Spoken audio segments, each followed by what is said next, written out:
When looking at America from space at night, you will see a secret most people miss. There are massive black holes where almost no one lives. But here's the shocker: the combined population of some states is smaller than Southern California alone.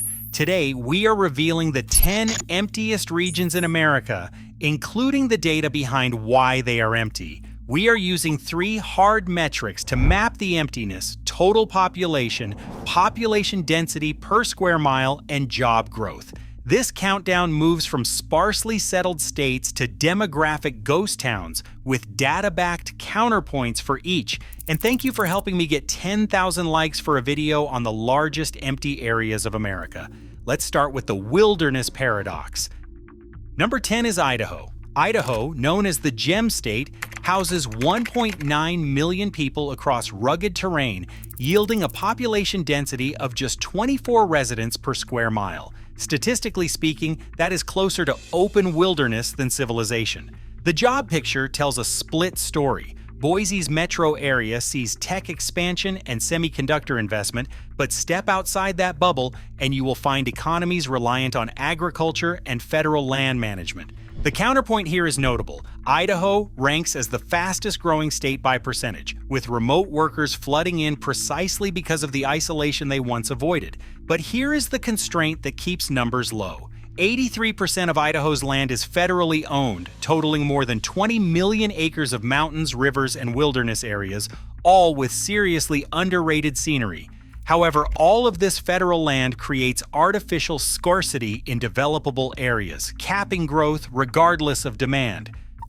Number 9 is Montana, known as the Big Sky State. Montana spreads 1.1 million residents across 147,000 square miles. That's a landmass larger than Japan. Yet Montana's population is less than 1% of Japan's population. The population density drops to 7.5 people per square mile, creating pockets of emptiness visible from orbit. Job growth remains tethered to seasonal tourism and extraction industries, with little diversification to anchor permanent residents through difficult economic winters. The cities of Bozeman and Billings attract remote workers seeking mountain aesthetics, driving housing costs up 40% in 5 years. But the climate barrier is real and unyielding. In 1954, Rogers Pass recorded a temperature of minus 70 degrees Fahrenheit, the coldest air temperature ever recorded in the lower 48 states. The western section of the state includes glaciers and mountains that seem to touch the sky. The rest of the state has open landscapes and farmland. Number 8 is Maine, also known as the Pine Tree State. Maine has 1.4 million people, but 89% of the state is covered by forests, which pushes most residents to the coast. Statewide density averages 44 people per square mile, yet some northern counties, where logging roads outnumber highways, register 0 people per square mile. The interior endures what demographers call a Canadian climate, long winters that deter year-round living regardless of the summer beauty. Job growth stagnates outside Portland's metro area, creating an economic monoculture dependent on seasonal tourism and healthcare for an aging population. The counterpoint is Portland's culinary renaissance and the coast's retirement appeal, which attracts affluent seniors seeking Atlantic tranquility. When the pine trees outnumber the workers, the economy slows to match the frozen seasons. The median age of 45 makes Maine the oldest state in the nation. The state's new nickname should be the Graying Pine State. Number 7 is Rhode Island, where population density conceals decline. Unlike Maine, Rhode Island, nicknamed the Ocean State, presents a density deception that contradicts the empty state narrative. 1.1 million residents cram into only 1,034 square miles, yielding a bit more than 1,000 people per square mile, which is the second highest population density nationwide. Yet the total population shrinks annually as costs rise and opportunities stagnate. Job growth cannot compete as young professionals leave for opportunities in Boston or New York, just 50 miles away, draining the talent pipeline faster than universities can fill it. On the other hand, the city of Providence offers metro amenities and coastal access, creating a core population of committed urbanites who value walkability over square footage. But here is the geographic trap. There is no possible outward expansion. When you cannot build outward, you either build upward or you watch residents scatter to other states. Number 6 is Delaware, known for being the corporate ghost. Delaware, known as the first state because it was the first state to ratify the United States Constitution, houses just over 1 million people at 530 people per square mile, but nearly all of them cluster in the Wilmington corridor along Interstate 195. The job growth metric reveals a hollow economy. 25% of all employment is with the government. Delaware's corporate tax laws have resulted in many corporations being located on paper in Delaware, even though these ghost corporations do not have any offices or employees in the state. These companies do not create local jobs. They create filing cabinets and registered legal agents. Philadelphia's shadow looms large. At just 30 miles away, it absorbs Delaware's economic ambition, reducing the need for indigenous city development. This creates a bedroom community dynamic where residents sleep in Delaware but work in other states. It is population without population density, people without economic presence. Number 5 is South Dakota. It is the Billboard state with plenty of emptiness. South Dakota, known as the Mount Rushmore state, contains 925,000 residents spread across 77,000 square miles. That landmass is 41% larger than the entire state of Florida, yet it houses fewer people than the city of Jacksonville alone. The density metric is 12 people per square mile, creating stretches of highway where billboards outnumber buildings. Job growth ties directly to agriculture, Mount Rushmore visitors, and the cultural phenomenon of wall drug. Yes, you heard that correctly, tourism for a drugstore. The counterpoint reveals Sioux Falls emerging as an unexpected financial center, and the lack of a state income tax attracts retirees. Yet the Great Plains loneliness factor persists. When you drive 200 miles of interstate punctuated only by advertisements for a drugstore, you are witnessing a population reality. Number 4 is North Dakota. Get ready for climate extremes. North Dakota, known as the Peace Garden State, houses 795,000 residents. Its minuscule population density is 11 people per square mile across terrain that tests human endurance.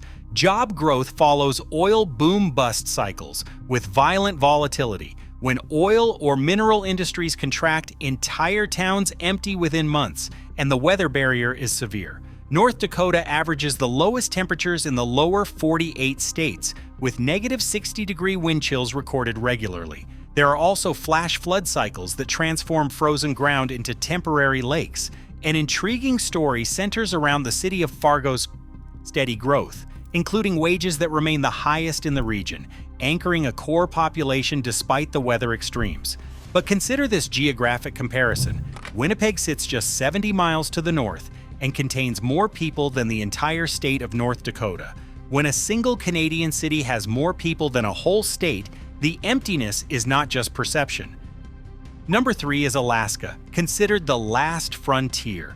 Alaska stretches 665,000 square miles, larger than the country of Mongolia, yet it contains only 733,000 residents. The population density collapses to 1.3 people per square mile, or 0.5 people per square mile if you exclude the city of Anchorage.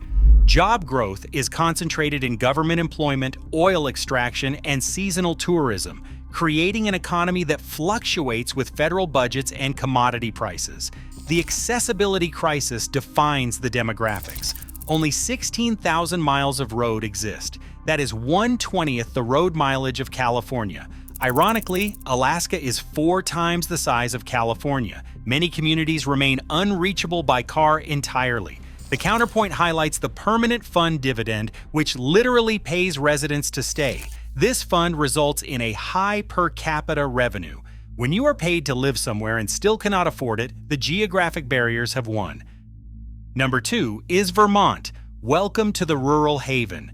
Vermont, known as the Green Mountain State for all of its green mountains, contains 647,000 residents, the second lowest population nationwide, with only 39% living in urban centers. The population density is 68 people per square mile on paper, but the Green Mountains fragment this into isolated valleys where no large cities can form.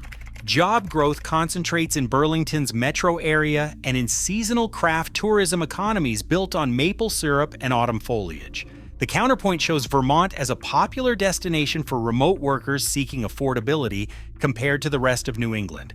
That creates demographic tension with an aging population meeting young tech workers who do not need local jobs. But the mountains remain, preventing the density spikes seen elsewhere. When terrain prevents cities from forming, population caps itself regardless of desirability.